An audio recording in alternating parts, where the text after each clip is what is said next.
Hello everybody and welcome to yet another video of Final Fantasy XIV. This time we will be looking at patch 5.3 from the special site perspective. So we are recording this 6 days away, well 5 days away from patch 5.3 dropping. And let's begin at the top. So we have the main scenario quest, which is Reflections in Crystal. Having confirmed their suspicions that the resurrected Ardbert is none other than Elidibus, which we hate, the Scions endeavor to shed light upon the Ashen's dark plot, but time is against them.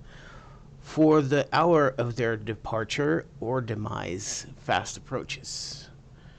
And we got some very cool pictures. The first one was Elidibus and Ardbert. This one is a picture of the Spectre of the Ashes. And we got the Crystal Primarch here. Alright, so next one is the new dungeon, the Hero's Gauntlet. It is said that the hero's path is fraught with danger. And these words will never ring truer as the whole of Norvrend becomes a battlefield across which the warriors of darkness must fight their way. And let's look at the pictures here. So we got a couple of screenshots of the inside of that dungeon. Actually looks really cool. This is probably the last boss. And this would be the gear that you get from there. I don't hate it, but it's not great. But as you guys can see, this is more like Ascian team. You got the masks from the Spectres. That's from this one. This has a veil. But the other ones, it's like a team for the Ascians, I guess. Alright. Next up, the mystery trial. So, here we only know that there's going to be a trial, but we don't know anything about it because they have refused to release any more information. I guess we will see it once we're in it. Next up, we got the new Alliance raid, the Dark Apocalypse. So, tier 2 of this 24-man tier. And it will be called the Puppet's Bunker. Has two guest creators, Yosuke Saito. Notable works include Nier, Dragon Quest X Online, Dragon Quest XI, Echoes of the Elusive Age. And you got Yoko Taro, which is present game director. He's also in the Nier series and the Dragon Guard series. So these two guys were brought in to bring a little bit of flair and authenticity to the crossover. Now they have a small synopsis here for our round 2. The white-robed android 2P awakens at last, but so too goes an unforeseen danger to Kamra, as Anog and Kunog's search for answers grows ever more desperate. The warrior of darkness may find greater questions yet awaiting the core of the puppet's bunker. And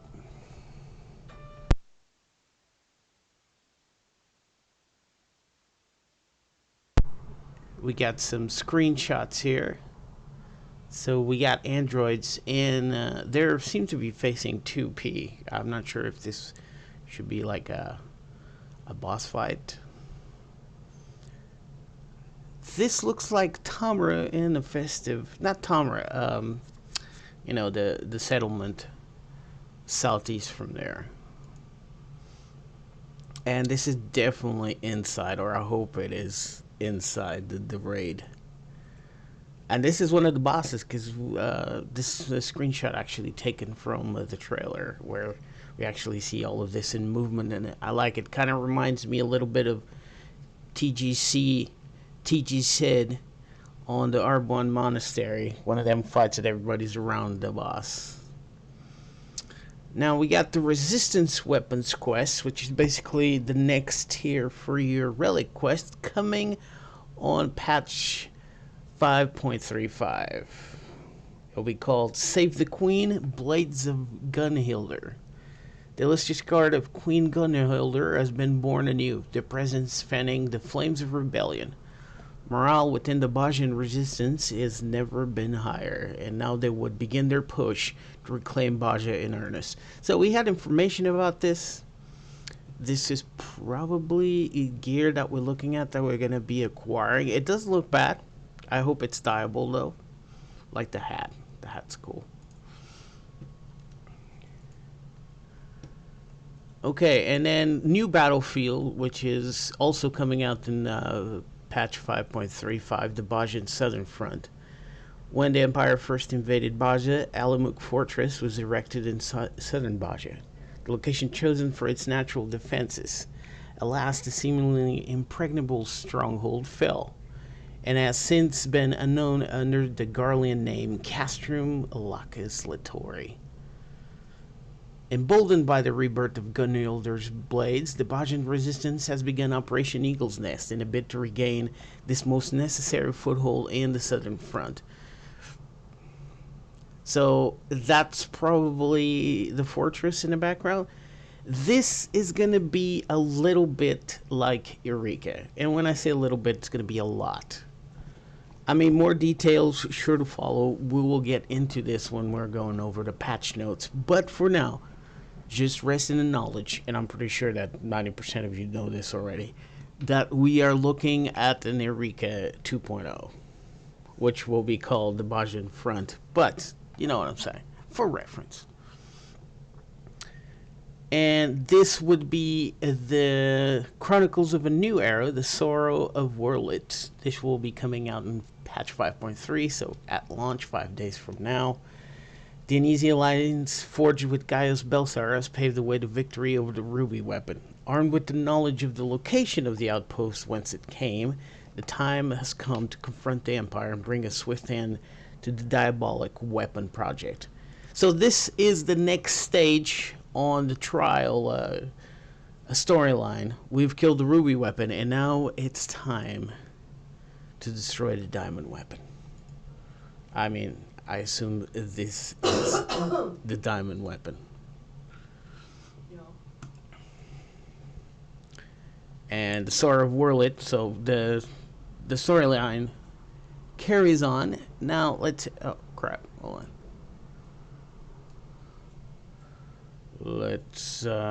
Let's pull this, there we go. In patch 5.3 we got the Faux Hollows.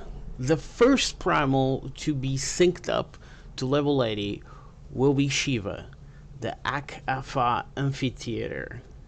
Unreal difficulty. A strange fox comes to you seeking even stranger tales, those born of boldness of imagination. When you turn your mind to the story of Shiva, what dreams of ice may come. So we have a picture here. She looks like she's in Idleshire, next to the NPC. Chloe, I think? No, that's Chloe. It's Chloe. It is Chloe. Yeah, next to the NPC that gives you the Wondrous Tales books in Idleshire. And this is the fox they're talking about. So I reckon that we'll probably be picking up the quest to do the Unreal Trial, which will be Shiva this time in Idleshire. Now, remember, every time a patch comes out, that Unreal Trial or that Unreal Faux Hollow will be replaced with the next one. I can give you an example. I might take Shiva out and put Titan or Ifrit or Garuda. So make sure, this is our timed events. Make sure you get your clear and whatever loot that drops from it before the patch changes, or else you'll miss out on the rewards. New custom deliveries and patch 5.3 as well. Though the people of Ishgard and Dragon kind of agreed to a truce, they have yet to fully realize the potential of such an alliance. The Dragonling Heli 2, probably butchered that, hopes that by learning the way of artisan, she and her brethren might contribute to Ishgardian restoration and strengthening the bonds of trust with their newfound friends. So basically, we're going to have a new delivery NPC, and this one will be located in Ishgard. So we'll have the one in Yulmore and one in Ishgard that will probably be the highest level ones to get these scripts. This will arrive at 5.3 as well. Now at 5.31, we will have the next stage of Ishgardian restoration. With Francel, the Elenart Leading the charge, the reconstruction of the firmament surges to ever loftier heights. As many and more take up residence in the new nest, the young lord would realize its latest vision, a bustling new commercial district befitting Ishgard's new age of free trade and enlightenment. Artisans, one and all, take up your tools and answer the call. So we're gonna be constructing a new part of that district, and that will not come on patch 5.3, but on patch 5.31. Which wouldn't be too far behind. We have a screenshot of the young lord talking to his artisans and servants, and that's basically what we have so much for now. I mean, I'm sure we'll have more when it comes to the patch notes. Now, on patch 5.3 as well, dropping on the 11th, we'll have the new tribe quests. And the tribe quests will be in Tamra with the dwarfs. The people of Tamra aspire to follow in the footsteps of their hero, the warrior of darkness, by contributing to the prosperity of Norvrend. Their ambitious plans will lead them far from home and perhaps the doorstep of that very hero, as their labor to bring a new design sketch by legendary dwarven smith Watts to life. Now, the first one of this expansion was a gathering beast tribe. Now, well, not the first one, the second one. Yeah, the combat one, which was the pixies, and then you got the rat guys for gathering up in Raktika. And now we'll have the dwarfs, which will be crafting beast tribe. So get your crafters up. You're probably going to have to be level 70. I will confirm this when patch notes come out. And this is... Ooh! Do you see that? That's probably the mount. So we're getting a tank as a mount from these guys? Holy crap, this is great. I hope this is the mount. This is the sneak peek of the new mount we're going to get, because I'm going to be like grinding the crap out of that every day. And this would be their settlement. Wait a minute. This looks like they'll have a settlement in the Lakeland. Wow. If anybody knows anything more about this, leave a comment on the below so we can discuss this. This is great. Okay, now new systems, a Realm Reborn overall. So this is what everybody has been talking about. A Realm Reborn offers players an adventure of epic proportions, at times perhaps too epic. To make the journey to Evansward swifter, the main scenario is now streamlined in terms of overall length, with adjustments to experience point gains and gear rewards for quest completion. In addition, mounts can now fly in the Realm Reborn maps. This much requested feature allows you to view the landscapes of Eorzea as never before, while helping you reach your destination more quickly.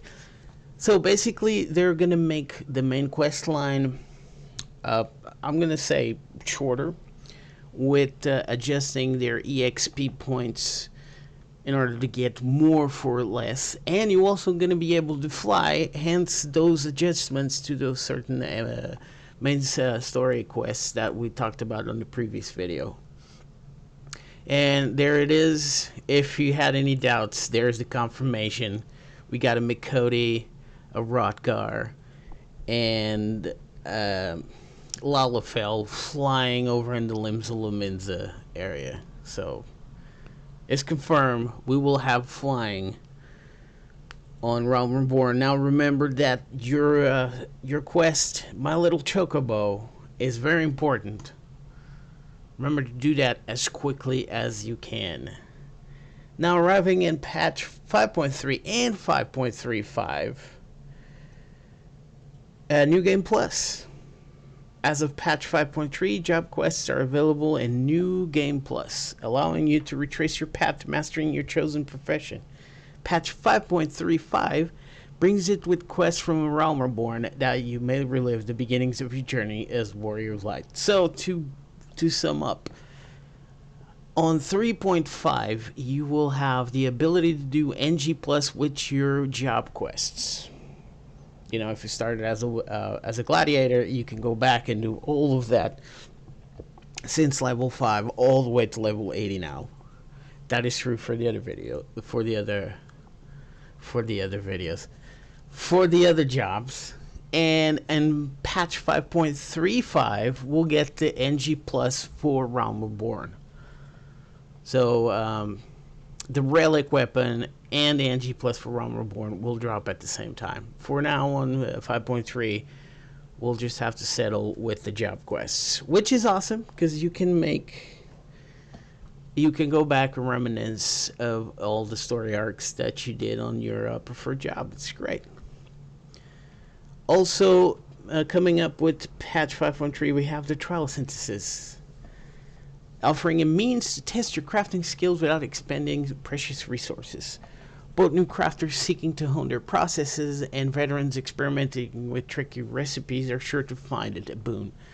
So this existed out there on the internet, and now the game, and now Final Fantasy XIV finally decided to put it in the game.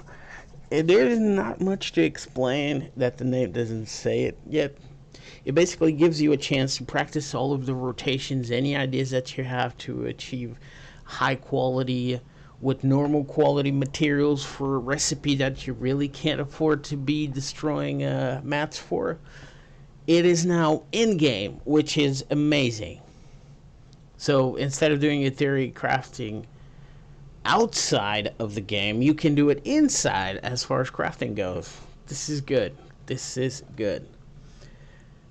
Also, around patch 5.3, sundry splendors. Any adventurer worth their salt is sure to have amassed a wealth of tokens and tombstones during the course of their journey. While earning them is where the challenge lies, finding the right place to exchange them can often be something of a trial in itself. Fortunately, Rorena's House of Splendors, who else, right, has now assigned vendors to major city-states as one-stop shops for sundry rewards. So what do they mean for sundry rewards? I think, and I'm not sure because I haven't heard about this, you basically will have like a central spot where you can get old gear with old tomes and all that good stuff. I mean, I don't want to elaborate too much on this. That'd be nice. They're putting it in, babe. It's called Sundry Splendors. I can't really go too much into detail because I haven't read too much about it, but I'm pretty sure once I go over the patch notes, I'll have more information.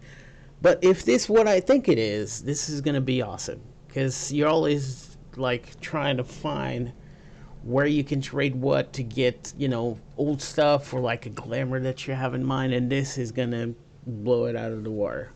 At least I think it will. New items. Okay, we're getting here close to the end actually. So new mounts.